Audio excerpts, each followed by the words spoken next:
నమస్తే సార్. నమస్తే నమస్తే సార్, ఒక మనిషి ఎదగాలి అంటే చాలా మార్గాలు ఉంటాయి, కానీ ఆ మార్గాలని అవలంబించడానికి ఆయనకి లక్షణాలు కావాలి. చాలా లక్షణాల్లో కూడా చాలా లక్షణాలు ఉంటాయి, కానీ ప్రతిదాన్ని అధిగమించి ప్రతిదానికి తట్టుకొని నిలబడగలిగే ఒకే ఒక్క లక్షణం, అది కూడా ఆ మనిషి ఎదుగుదలకు కారణం అవ్వాలి అంటే ఆ లక్షణం ఏమి చెప్తారు మీరు?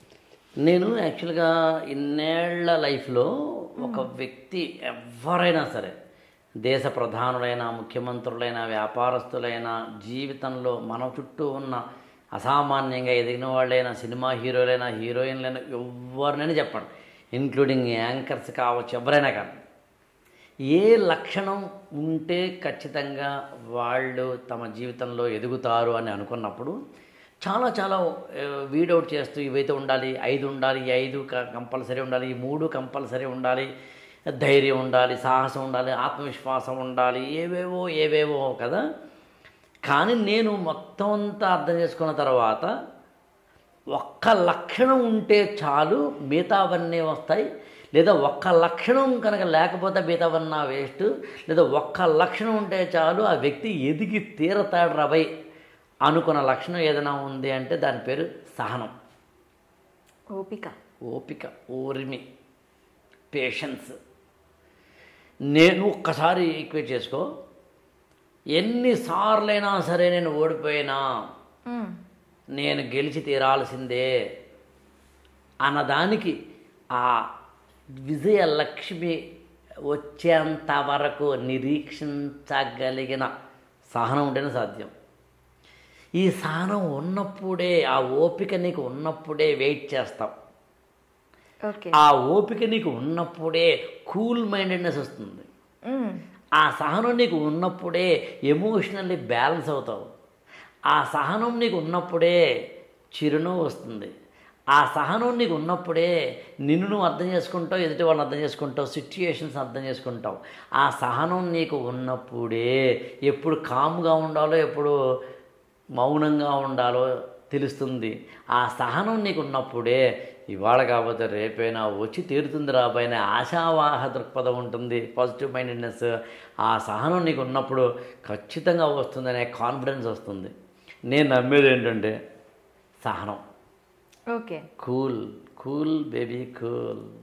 అంటే ఇప్పుడు కొన్నిసార్లు ఎంత నిరీక్షణ, మీరు అన్నారు సహనం, నిరీక్షణ, నీకు ఎంత దాని గురించి ఓపిక పడతావో అంత నీకు లాభం వస్తుందని. కొంతమందికి ఇలానే చాలా సైలెంట్ నేచర్, ఓపికగా ఉండి సరే ఏదైనా జరగని దాన్ని తట్టుకుంటాను నేను అనుకున్న వాళ్ళకి గెలుపు అనేది చాలా దూరంగా ఉంటుంది. రాంగ్. అది గెలుపు అనేది రావాలి నాకు అని అనుకున్నప్పుడు అతను ఎప్పుడూ కూడా సహనంతో ఉంటేనే త్వరగా వస్తుంది.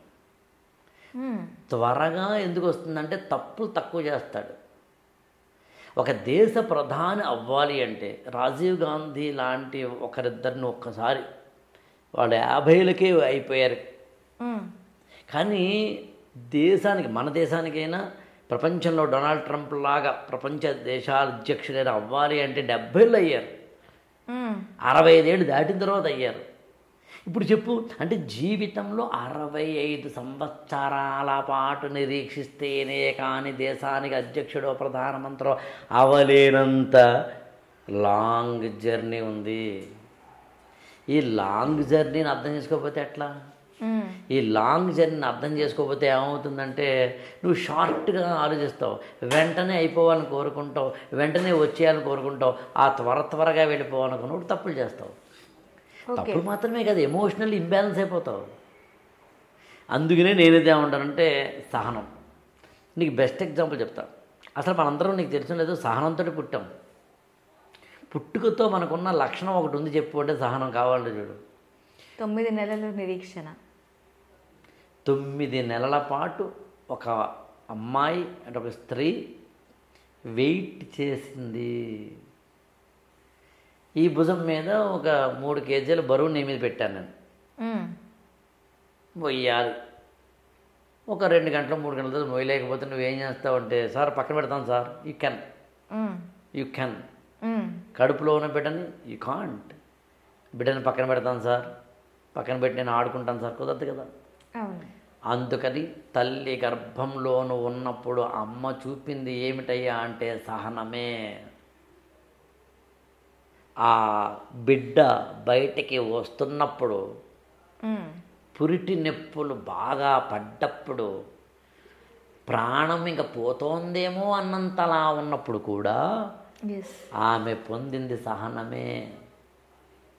అందుకని విజయం ముందేమో ఇక్కట్లుంటాయి, ఉదయం ముందేమో చీకట్లు ఉంటాయి అని అనుకున్నప్పుడు నువ్వు సహనంతో ముందుకెళ్తావు. ఓకే. అందుకు నేనేమని నమ్ముతానంటే దేనికైనా కానీ వెయిట్ అండ్ సీ. నేను నా జీవితంలో నా గుణపాఠం మీద అంటాను. యాక్చువల్గా నేను ఒక 20 ఏళ్ళ కింద చాలా తొందరగా ఉండేవాడిని. అసలు చాలా ఎమోషనల్లీ ఇంబ్యాలెన్స్గా ఉండేవాడిని. నేను ఏదైనా సాధించాను నా జీవితంలో అని అంటే ఇది ఒకటే, కాస్త సహనం వచ్చింది. కూల్గా కంపోజ్డ్గా ఆలోచించడం వచ్చింది. కంగారు లేకుండా విషయాలను అర్థం చేసుకోవడం వచ్చింది. అందు నేను ఏమంటానంటే సహనంతో ఉన్నవాళ్ళు. ఇప్పుడు ఎన్ని ఉదాహరణలు చెప్పచ్చు. ఓకే సార్, సహనాన్ని అలా అలవర్చుకోవాలి. భలే అడిగావు మాధురి. నేనేమంటానంటే సహనాన్ని అలవర్చుకోవడానికి ఉన్న వెరీ బేసిక్ చెప్పేస్తాను నీకు. నవ్వు, చిరునవ్వు. ఓకే. ఒకసారి చూడు, ఇవాళ ఈ క్షణం నుంచి నువ్వు దేనికైనా నవ్వడం మొదలుపెట్టు. నవ్వడం అంటే చిరునవ్వు, చిన్న చిరునవ్వు. చిరునవ్వులో కూడా మళ్ళీ ఇంకా బుజ్జిది అనమాట, మైక్రో. మరి అలా కాదు, అలా కాదు. ఏదైనా చెప్పు. ఈ క్షణం నుంచి ఎవరో ఏదో అన్నారు, కామెంట్ చేశారు, దాన్ని సంస్కృతంలో చిద్విలాసము అంటారు. చిత్ విలాసం చాలా పెద్ద పదం. యాక్చువల్గా చాలా మంచి పదం అది. దేవుళ్ళ ఫోటోలు ఎప్పుడైనా చూసావా నువ్వు? చిద్విలాసంగా ఉంటాయి. ఎక్కువగా మనకి పాటలు పాడేటప్పుడు కూడా ఆ మందహాసము, చిద్విలాసము అనే మాటలే వాడతారు. అవును. చిన్నపిల్లలు ఎప్పుడు చూసావా? చిద్విలాసంతో ఉంటారు వాళ్ళు. 6 నెలల బేబీ, 10 months బేబీ ఎప్పుడు చూడు, వాళ్ళు పక్కపక్క నవ్వరు, బుజ్జిగా నవ్వుతారు. చిద్విలాసం. అది ఫేస్ని పెట్టుకో. కామెంట్ చేశారు, నువ్వేమి సాధించలేవు మాధురి, నువ్వు చాలా గొప్పదాన్ని, పోగిడినా, తిట్టినా, ఓడిపోయినా, గెలిచినా, ఇప్పుడు చూడు జీవితంలో ఏది వచ్చినా నవ్వితే చాలబ్బా. నువ్వు నవ్వడం నవ్వడం అనే పదం కూడా వాడిన, దాని చిద్విలాసం. చిన్న చిరునవ్వు ఫేస్ పెట్టుకుంటే నాకు తెలిసి అసహనం పోతుంది. కొంతమంది చిరుబుర్లు ఆడుతుంటారు, ఎప్పుడు గమనించావు నువ్వు? ప్రతిదానికి చికాకే. ఇప్పుడు ఈ కెమెరా ఇలా పెట్టాలంటే ఇలా పెడతాను సార్, ఎందుకంత? ఓటీపీ చెప్పండి సార్, ఓటీపీ అంత కోపంగా ఎందుకే? ఆర్డర్ ప్లీజ్ హోటల్లో అంతెందుకు? 3 ఇడ్లీలు ఎందుకంత? 3 ఇడ్లీలు అనలేవా? చిన్నవా చెప్పలేవా? ఈ చిన్నగా చెప్పే ఒకనొక లక్షణం అలవర్చుకుంటే చాలు. అందుకు నేనేమంటానంటే సహనం రావాలంటే ఏమొద్దు, నవ్వు. ఆటోమేటిక్గా అన్నీ వచ్చేస్తాయి. కావాలంటే చూడు, చిన్న చిరునవ్వు పెట్టుకో. మీ వారితో ఏదో గొడవ వచ్చింది అంటే మీకు వచ్చిందని కాదు, నవ్వు. పాప మాట వింటలేదు, నవ్వు.